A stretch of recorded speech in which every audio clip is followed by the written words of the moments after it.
దేశంలో 50% పైన అంటే 70 కోట్ల మంది పైన బీసీలం ఉన్నాం.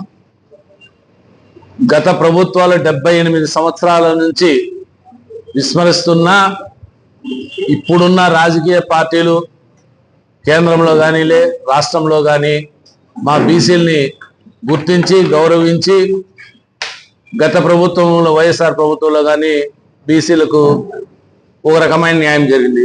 ప్రస్తుతం ఎన్డీఏ కూటమిలో కానీ బీసీలకు సమర్థవంతంగా జరుగుతుంది.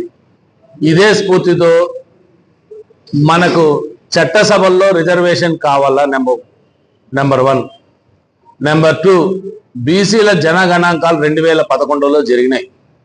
దాని తర్వాత జనగణాంకాలు బీసీ సంఘాలు మేము గొంతు చించుకొని అరుస్తున్నా ఎవరు పట్టించుకోరు. గతంలో 4 సంవత్సరాల నుంచి ఢిల్లీలో జంతర్ మంతర్ దగ్గర బీసీలకి చట్టసభల్లో ఎస్సీ ఎస్టీ సోదరులకు ఏ విధంగా రాజకీయ అవకాశం కల్పించినారో లోకల్ బాడీస్లో ఆంధ్రప్రదేశ్ రాష్ట్రం కానీ తెలంగాణ రాష్ట్రం కానీ లోకల్ బాడీస్లో కల్పించింది. అదే దీనికి ఎంపీ ఎమ్మెల్యే ఎలక్షన్ ఎమ్మెల్సీ ఎలక్షన్లో రిజర్వేషన్ ఖచ్చితంగా బీసీ సోదరులు కావాలని మా ప్రధాన డిమాండ్. దీంతో పాటు అనేక రాష్ట్రాల్లో బీసీల గురించి బడ్జెట్లో గొప్పగా ప్రకటిస్తున్నారు, స్వాగతిస్తున్నాం. కేంద్రం కానీ ఇంతమంది 70 కోట్ల మంది పైన మేము బీసీ సోదరులం ఉంటే కనీసం బీసీ బడ్జెట్ లేదు, బీసీ శాఖ లేదు. కాబట్టి మేము ప్రధానంగా గౌరవ ప్రధానమంత్రి గారు 3వ టర్మ్ అయినారు. ఎప్పుడో నెహ్రూ గారి తర్వాత కంటిన్యూషన్గా 3 సార్లు అయినారు, ఒక బీసీ ముద్దుబిడ్డ. అదేవిధంగా 23 బీసీల మంత్రులు ఉన్నారు, కేంద్ర మంత్రులు ఉన్నారు, స్వాగతిస్తున్నాం.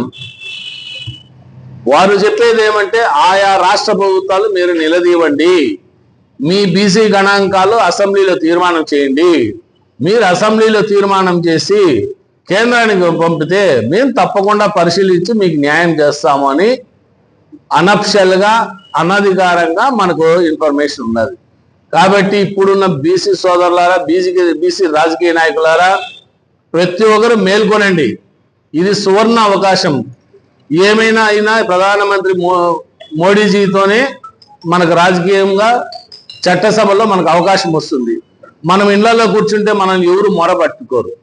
కాబట్టి ప్రతి ఒక్కరు దీన్ని చైతన్యమై ఈ నెల 12, 13వ తారీఖున ఏపీ భవనం న్యూఢిల్లీ అంబేద్కర్ ఆడిటోరియంలో మహామేధావుల సదస్సు ఏర్పాటు చేసినాం. దక్షిణ భారతదేశం నుంచి అన్ని రాజకీయ పార్టీ నాయకుల్ని, అన్ని రాజకీయ పార్టీ ఎంపీలని ఆహ్వానించినాం. ప్రతి ఒక్కరు వారికి తెలిసిన పరిజ్ఞానం, బీసీలకు మనం ఇంకా ఏమేమి చేయాలా, మన హక్కులు ఏమేమి ఉన్నాయి. ఈరోజు మహిళా కోటా బిల్లు పెట్టారు, చాలా సంతోషిస్తున్నాం. అదేవిధంగా దాంట్లో కానీ మా బీసీ మహిళలకి 50% రిజర్వేషన్ కావాలని, సబ్ కోటా కింద కావాలని చెప్పి కూర్చున్నాం. కేంద్రంలో 2 లక్షల బడ్జెట్లో బీసీ మంత్రిత్వ శాఖ ఏర్పాటు చేయాల. బీసీ మంత్రిత్వ శాఖ బీసీల అనుభవజ్ఞుడు, ఎంతో చురుకైన వాడు, గత 45 సంవత్సరాల నుంచి సుదీర్ఘంగా పోరాటం చేస్తున్న ఆర్ కృష్ణయ్యకి రాజ్యసభ సభ్యుడు బీజేపీ తరఫున మళ్ళా 2వసారి ఎలక్ట్ అయినారు. బీసీల గురించి ఎందుకు చెప్తున్నామంటే అతనికి ఒక అవగాహన ఉండాలి. కాబట్టి బీసీలో ఎంబీసీలో ఎవరు ఏమనేది బ్రహ్మాండంగా గుర్తించినాడు. కాబట్టి ఖచ్చితంగా అతని ఆధ్వర్యంలో బీసీ మంత్రిత్వ శాఖ ఏర్పాటు చేయాలని చెప్పి మీ ద్వారా తెలియపరుచుకుంటున్నాం. ప్రతి ఒక్క బీసీ సోదరుడు ఈ కార్యక్రమం పాల్గొని విజయవంతం చేస్తే భవిష్యత్తు మన దగ్గరకు వచ్చినది. ఇప్పుడు మనము అజాగ్రత్త ఏమారుపాటు చేసినామంటే భవిష్యత్తులో మనం ఎవరు ఆదరించరు.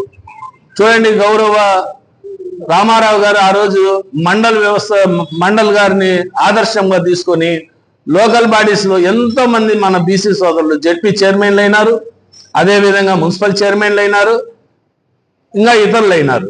ఈ మధ్య కాలంలో గౌరవ వైఎస్ రాజశేఖర రెడ్డి గారు మైనార్టీ సోదరులు కానీ బీసీలో కలిపినారు. ఒరిజినల్ గా ఉండే బీసీ సోదరులకే లెక్క తెలియకుండా ఉన్నది, వాళ్ళని మాలో కలిపినారు. సంతోషమే, మేము ఎక్కడ కానీ వాళ్ళని ఇది చేసేది లేదు. మా రిజర్వేషన్ వాళ్ళు 10% మాలో యాడ్ అయినప్పుడు మాకు 10% రిజర్వేషన్ పెరగాల. దీని మీద సుప్రీంకోర్టుకు కానీ పోయినాం. కాబట్టి ప్రతి ఒక్క ఎంతో మంది మీడియా సోదరులు కానీ బీసీ సోదరులు ఉన్నారు. మీరు కానీ చైతన్యం తెచ్చి ఈ బీసీది ఇప్పుడు కాకపోతే ఇంక ఎప్పటికీ రాదు. చూడండి, గతంలో 2019 నుంచి 2024 వరకు వైఎస్ఆర్ ప్రభుత్వంలో బీసీలకు ఇక్కడే ఈ జిల్లాలోని ఎంపీలు అవకాశాన్ని కల్పించినారు. ప్రజెంట్ గుర్తించి చంద్రబాబు నాయుడు గారు తన ఎన్డీఏ కూటమిలో హిందూపూర్ పార్లమెంట్ సభ్యుడు కానీ, అనంతపూర్ పార్లమెంట్ సభ్యుడు కానీ, అదేవిధంగా కర్నూలు పార్లమెంట్ సభ్యుడు కానీ ముగ్గురికి బీసీలకు అవకాశం ఇచ్చినారు. ముగ్గురు బంపర్ మెజార్టీతో గెలిచినారు. అంటే యూనిటీ అనేది వస్తాండదు బీసీ సోదరులు కానీ మీడియా వాళ్ళు కానీ ఇంకోరు కానీ దీన్ని మరింత చైతన్యం పరిచి ముందుకు తీసుకొని పోతే చాలా చాలా చాలా బాగుంటుందని, మరీ ముఖ్యంగా ఆంధ్రప్రదేశ్లో ఇప్పుడు అసెంబ్లీ సమావేశాలు జరుగుతున్నాయి.